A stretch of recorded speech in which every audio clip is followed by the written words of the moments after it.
Good morning, everyone. I trust you are all well. Hope you had a good weekend. Welcome to everyone for Mishnah in the Morning, Ethics of the Fathers. Good morning, too, whilst we're waiting for a few people to come on. Good morning, Richard, Peter, David, Eitan, Powell, and everyone else who's going to follow. So today's learning is dedicated in memory of Leah Bas Bible, Tzivia Bas Mordechai, Avram ben David Slavin, Shlomo ben Yisrael Morris, Eliezer ben Shmuel Teret, Eliezer Shalom ben Avram Shmuel Beres, Zipporah Fegel bas Reuven Baruch, Shalom ben Eli Ali ben Bas Bible, Fruma Shoshana bas Yaakov Shmuel, Ola bas Chaim, Moshe ben Chaim, Malka bas Shalom Tzvi. Wish their respective families long life and only simchas. So we were up to the Mishnah yesterday that discussed about a fundamental philosophical idea for us. Good morning, everyone who are still coming on. So we were discussing yesterday, for those that were with us, about the concept of free will, right? Are we in charge of our destiny? Are we really making decisions, or are we really puppets? Why do I say that? Because we're familiar with the idea that there is such a thing as God's foreknowledge. In other words, God knows, right, what we are going to do. So in other words, Hakod Sofai Varashus Nusuna. So we said that everything is foreseen, yet the freedom of choice is given. So if God knows everything that that is going to occur, in other words, he didn't step outside of the world, but he transcends time, past, present, and future are all one with him. Therefore, before I lift up my hand, God knows I'm going to do it, right? So what is the point of us living if everything is, if we're robots, if God knows everything? And we discussed yesterday very briefly, we'll continue today, the idea that at the end of the day, the ability to make decisions, right, for human beings, and where we are dealing with real decisions, we are dealing with decisions in the moral realm, okay? Ethical decisions, moral decisions. When you wake up and you decide what the right thing to do is or what the wrong thing to do, that is the type of free will, the gift, the only area that we have any control over, okay? So whether we eat, I don't know, toast in the morning or porridge, right? That is not considered a free will decision.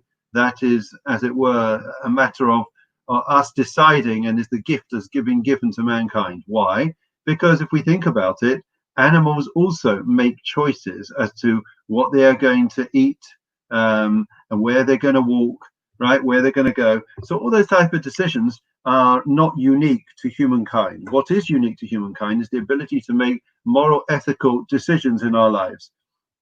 And therefore, we said yesterday that that would seem to clash with the idea of the Almighty having foreknowledge, right? God is beyond time. So before you make a decision whether you are going to eat something kosher or not, God knows.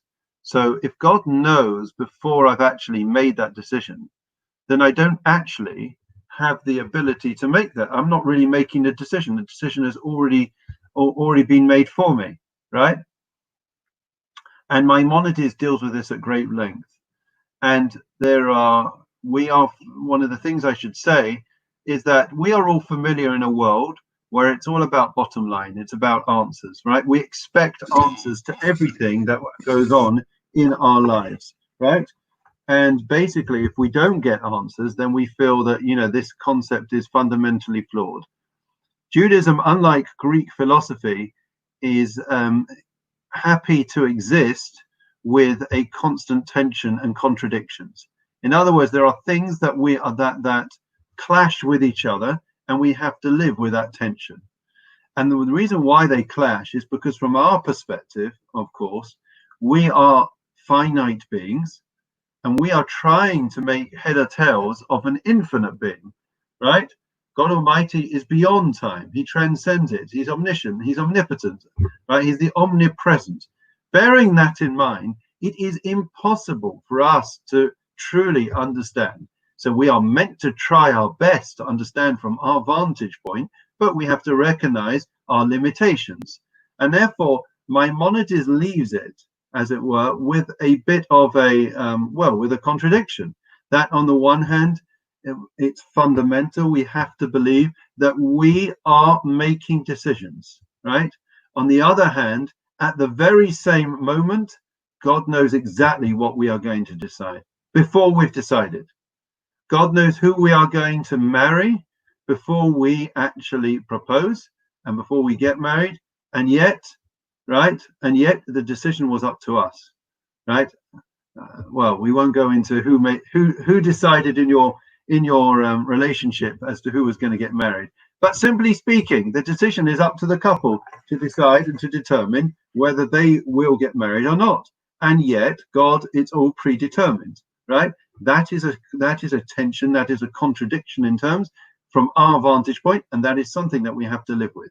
Now, there are some, like the Rivard and others, that suggest that, in fact, no, the fact that God has foreknowledge doesn't mean that he influences our decision. And therefore, it's imagine that you were in a time warp, as it were, and you were able, I guess, like Back to the Future, to be able to see what's going to happen, or Groundhog Day, before it actually happens.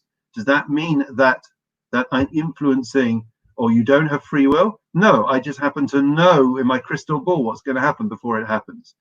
That's not what Maimonides says, and that's not the general approach. The general approach seems to be that we have to live with this tension and contradiction. We have free will, right? We live in a world where everyone wants to excuse themselves from any responsibility. I'm not responsible for what I do. How can you possibly say it's up to me? I'm a victim of circumstance. It's because of my upbringing. It's because of my education or lack of education. It's because of my parents. It's because of my society, because of the environment that I live in. Nobody takes any responsibility. Judaism says the exact opposite, right? We always have a choice, right?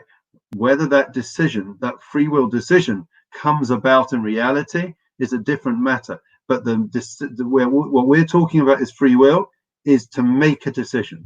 How it materializes is a secondary question, and that's not for today.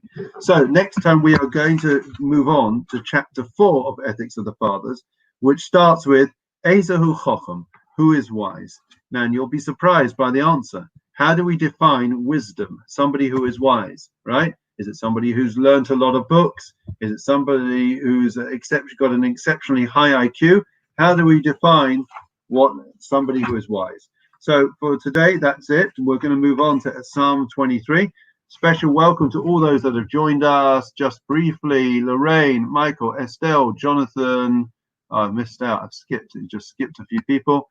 Harry, we did. David, we've done already. Colin, we've done already. Jackie, Jonathan, Estelle, Michael, Lorraine. And I think that's it. If I missed anyone out, Rachel, Andrea, Michelle, Ricky, and we've done the others before. We welcome each and every one of you. It's so special to have you with us.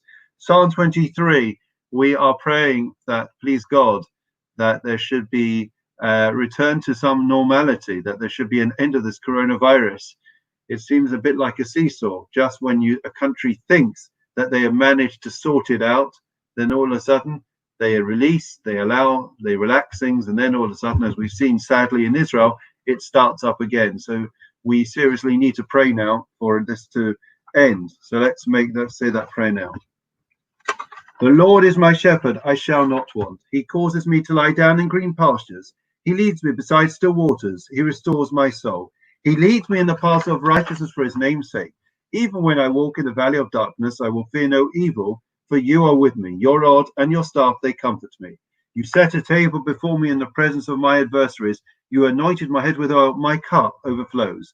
May only goodness and kindness pursue me all the days of my life, and I will dwell in the house of the Lord for the length of days. Memorial prayer. I'll confess in Amalos Kedoshim returning Kazaraki Masim, Es Nishmos, Leabas Bible, Tivibas Mordechai, Avram ben Novis Lamin, Shlomo ben Yisrael, Maris, Eliezer ben Shmuel, Teret, Eliezer Shalom ben Avram Shmuel Beres, Sipara Fegelabas, Reuven Baruch, Shalom ben Elieli, Ben Abbas Bible, from Shoshanabas, Yaakov Shmuel, Zisabas Yoel, Hanabas Nachum, Arabas Chaim, Moshe ben Chaim, Malkabas Shalom Tzvi, Shalacholi Alamam, Began Aiden Taimenu Chasam Lachain Valorachamim, Yastivim Besesakam Lafavli Alamim, Adonai Nachlasam Vianucha Bishlamish Gavam and Amar Amen. Lastly, Misha Berch for those that are unwell. Misha Berch of St. Romans, Chav Yaakov, Moshe Aaron, David Shlomo, the David Shlomo, Ulivorech, Rapis Acholim. Babu, Shana Mispalim Babu, Rambis Bizchazer, Kodesh Baruch Hu, Yimale Rachim, Malehem Lachmon for some, Vishlaklem, Fushlim and Shmaim Lacholavim, Basosh, Shachal Yisrael, Rufus and Nefesh Fusaku, Hashtabagaz Makarif and Amar Amen.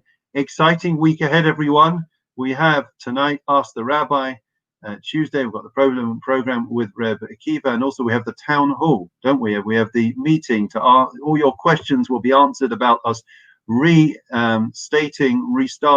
the shul. So that should be a fascinating meeting, and all your questions, please God, will be answered. Wednesday, not to be missed, 8 o'clock, Simon Weston, Falklands hero and war veteran, will be speaking about his experience, his challenges in life, and as the culmination of our mental health program. Please share and spread the word, not to be missed. Simon Weston, 8 o'clock on Wednesday. I spoke to him last week. He is awesome, incredible, not to be missed. So we wish you well. We wish all those that are saying Kaddish long life, and please God, we will see you later on, or if not tomorrow. Take care. Have a great day.